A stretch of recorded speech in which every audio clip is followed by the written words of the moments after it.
Pourquoi vous me demandez ça? Non, non, c'est pour le costume. Super, c'est pour un film en costume? Avez-vous une expérience professionnelle? Non, c'est mon premier travail. Bon, c'est sans importance, c'est pas très compliqué, vous verrez. Je suis très motivée. Tant mieux. Tenez, vous irez à cette adresse lundi matin, 9 h. Je compte sur vous. Je l'ai? Oui. C'est tout? Faut que j'appelle mes parents. Ils vont être tellement contents. Je suis heureuse, merci. Merci. Merci.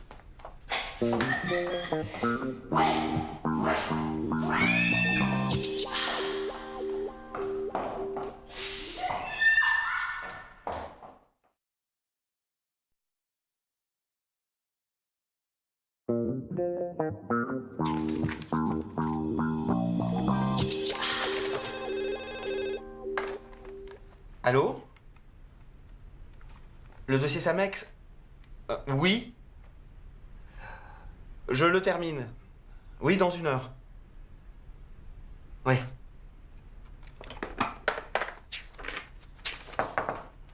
Antoine, je vous amène le dossier Sogemax. Il doit être fini avant midi, le client passe le chercher cet après-midi. Je n'ai pas le temps. Je suis déjà très en retard. C'est très important, Antoine, il faut le faire absolument. Dans ce cas, posez-le sur mon bureau.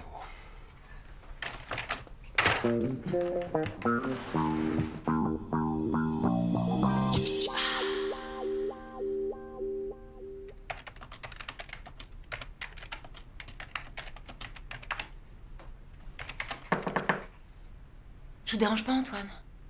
Non, pas du tout. Vous avez l'air stressé. Faut vous détendre. Prenez une grande inspiration. Pardon. Faites comme moi. Inspirez. Très bien. Et maintenant, expirez. Ça va vous relaxer. Ça va mieux? Nettement. Tant mieux, parce que j'ai avec moi le dossier Crédit Plus. Il doit être fini dans 1 heure.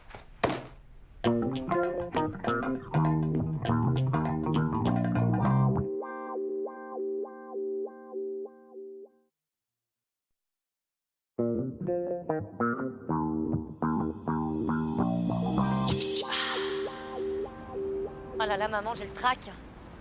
Bon, écoute, je dois te laisser. Là, je vois le réalisateur. J'arrive sur le lieu de tournage. Je te fais d'énormes baisers. Tu fais des gros bisous à papa. Je t'appelle dès que j'ai fini. Je t'embrasse. Bisous. Bisous. Bonjour. Ah, bonjour. Vous arrivez tout juste. On va pouvoir commencer. L'équipe de tournage n'est pas encore arrivée? Elles sont où, les caméras? Quelle équipe de tournage? Bah, pour le film. Quel film? Bah, Excusez-moi, de quoi vous parlez? Je comprends pas. Bon. Tenez, prenez ça. qu'est-ce que c'est? Votre costume. Il faut que vous mettiez pour pouvoir travailler. Qu'est-ce que je dois faire avec ça? Je vais vous expliquer.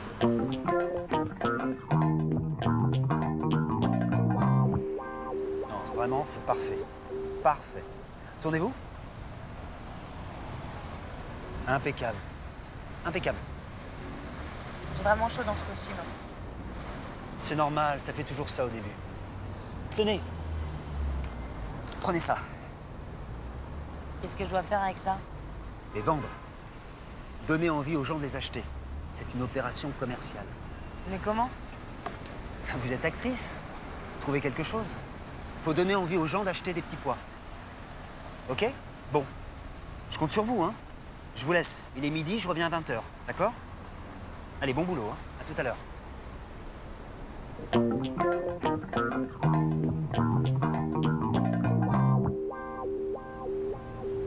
Les petits pois, les petits pois. Tu parles d'un tournage.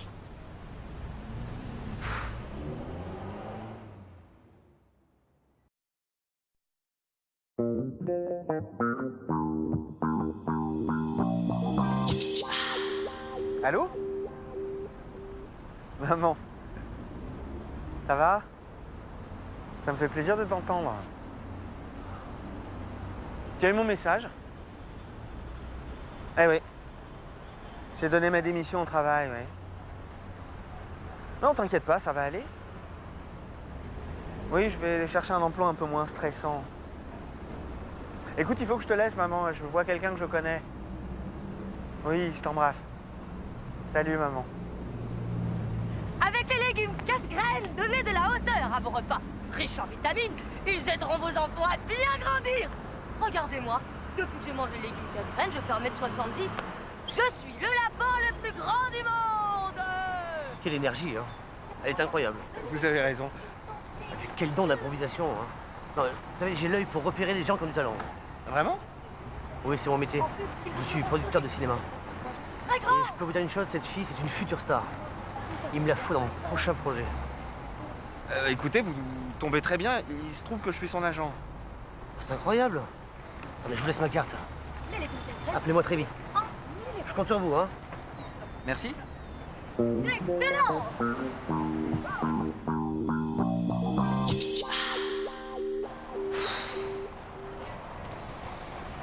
J'en ai marre. Je serai jamais une actrice. Demain, je rentre chez mes parents. Tu devrais réfléchir un peu avant de partir. Pourquoi? Je vais pas faire le lapin toute ma vie. Tiens. Tu as rendez-vous demain avec ce monsieur. Qui est-ce? C'est un producteur de cinéma. Il veut t'engager pour un rôle dans son prochain film. C'est vrai? Ouais. C'est génial. Je sais.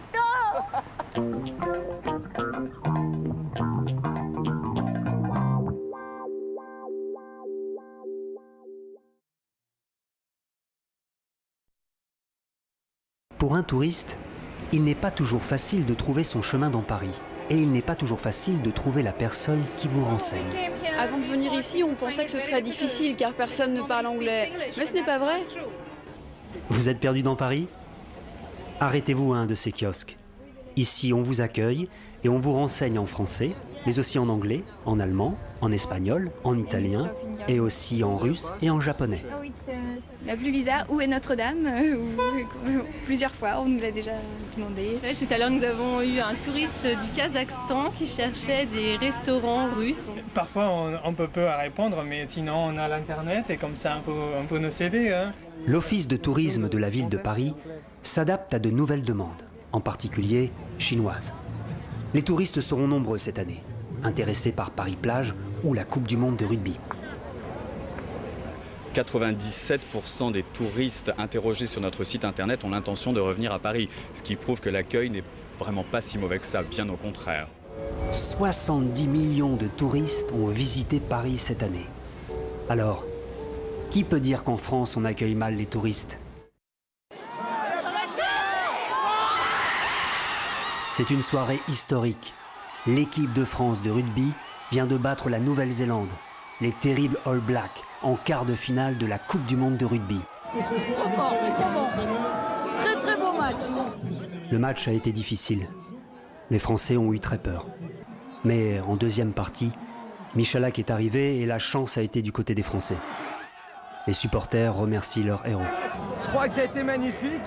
Alors autant faire la fête et en profiter jusqu'à la prochaine demi-finale. Il faut aller au bout les Français. Au bout, faut être champion du monde. Ce soir, beaucoup de monde sur les Champs-Élysées. On fête la victoire. Mais ce n'est pas fini. Il faut maintenant battre le 15 de la Rose, l'équipe d'Angleterre, champion du monde. Rendez-vous dans une semaine.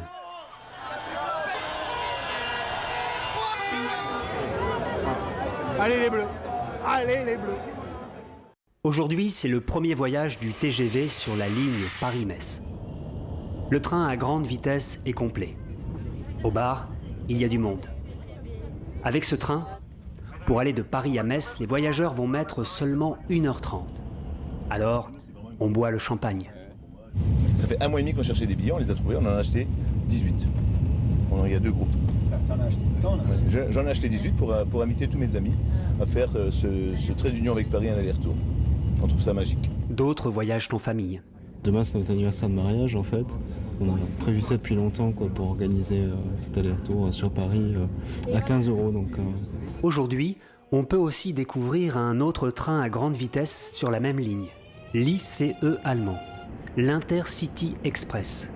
Un train avec siège avion et service à bord. Il circule à 320 km/h. C'est le train commercial le plus rapide du monde. Et ce Coréen apprécie. Je préfère le train parce que l'avion, ça prend trop de temps de prendre l'avion entre la France et l'Allemagne.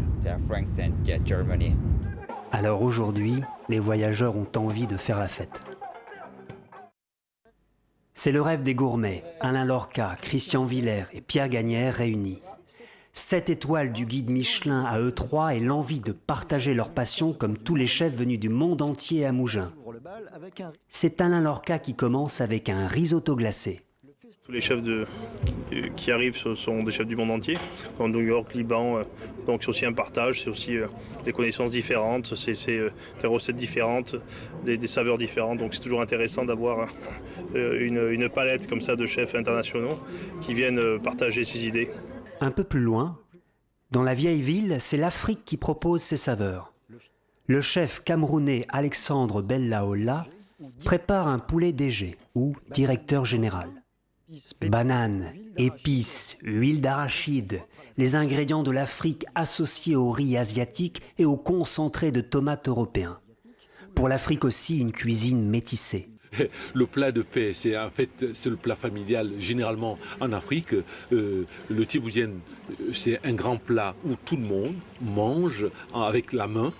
Tout le monde le partage, c'est la paix, c'est vraiment quelque chose de... Je ne sais pas comment je pourrais vous le dire. C'est-à-dire quand on mange dans la même assiette, forcément on est en paix. Bayonne, petite ville du Pays Basque. À quelques heures du début des fêtes, la ville se prépare à accueillir 300 000 personnes, chaque soir pendant 5 jours. Certains sont venus de très loin pour leur première feria. C'est super, je viens d'Australie et c'est vraiment différent. C'est génial d'être ici pour s'imprégner de tout ça. À la feria de Bayonne, ce qui est important, c'est la tenue. Par respect de la tradition, tout le monde s'habille de blanc et de rouge et on s'équipe au supermarché local. Ouais, on garde les traditions et c'est carrément quoi, carrément. On arrive propre et on passe de bonnes fêtes jusqu'au lendemain et ainsi de suite quoi. Ouais. Avec la même tenue, on est vraiment ensemble. Ah ben oui, c'est ça justement qui crée aussi le fait que tout le monde soit habillé de la même façon. Ça crée une certaine ambiance en plus quoi, c'est ça qui est bien. Ce soir, 22h, du balcon de la mairie, le maire et ses invités vont remettre les clés de la ville aux habitants et ce sera le début de 5 jours de fête. Qu'est-ce qu'une Catherinette ? Une fille de 25 ans qui n'est pas encore mariée. Comment peut-on la reconnaître ? Le jour de la Sainte Catherine, elle porte un chapeau jaune et vert. Mais Sainte Catherine, c'est aussi la protectrice des couturiers. Pour l'occasion, de grandes maisons de couture comme Dior, Cartier et Chanel ont organisé pour leurs employés un concours de création de chapeaux. Alors on fait cette tradition parce que tout d'abord, c'est pour maintenir vivantes les traditions de la couture. La couture qui est un savoir-faire français, un savoir exclusivement français.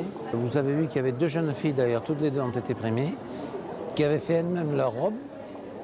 C'est assez fantastique. Look 70 chez Chanel, plus classique chez Dior, mais cette année, c'est la Catherinette de chez Cartier qui a gagné le concours. C'est génial les chapeaux des Catherinettes, parce qu'ils ne sont pas faits pour être portés toute la journée, ni dans la rue. La fille n'a pas à s'inquiéter de ce que vont penser les gens. Il n'y a pas d'autre objectif que celui de célébrer la Sainte Catherine. C'est une forme de créativité complètement différente. Je ne me mets pas à dessiner des chapeaux pagodes tous les jours. Mais cette originalité va-t-elle séduire les hommes ? On connaissait Vélib, le système de location de vélos. Voici maintenant Piedlib. Pour 0 €, les Parisiens peuvent découvrir ou redécouvrir la capitale, avec leurs pieds.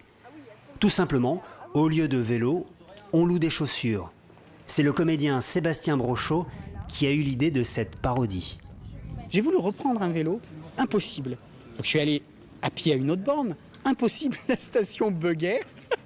Il y avait des petits bugs, c'est vrai, au démarrage de Vélib. Donc je suis rentré chez moi à pied finalement, après avoir essayé 3 stations en vain. Et je me suis dit que Paris à pied, c'est très beau et très agréable. Alors pourquoi pas faire pied libre, ça m'est venu comme ça. Donc, si vous trouvez le vélo trop fatigant, trop dangereux, vous avez la solution, Piedlib. On prend son petit portable, on envoie un SMS en mettant la marque de la chaussure que l'on veut, la forme, la couleur, la pointure, et 12 heures après, vous voyez sur cette borne vos chaussures qui vous attendent. Vous passez le petit code barre que vous aurez reçu par SMS au-dessus de la borne, il y a un petit bip, et après vous prenez vos chaussures et vous partez avec vos chaussures. Évidemment, tout cela n'est pas sérieux. C'est surtout pour Sébastien Brochot l'occasion de faire parler de lui. Lyon, le 6 mai 2007, à 10 minutes des résultats de l'élection présidentielle. Chacun est venu soutenir son candidat. Les uns ont le sourire, les autres sont plutôt tendus. J'espère qu'elle va gagner, j'y crois, on y croit, et vive la République et vive la France. Si Sarkozy passe, j'aurais honte d'être française. Mais dans leur bière, tous ne voient pas le même gagnant. Mais il va gagner, il ne peut que gagner. Mais surtout Sarko. Quelques minutes plus tard, c'est l'heure de vérité.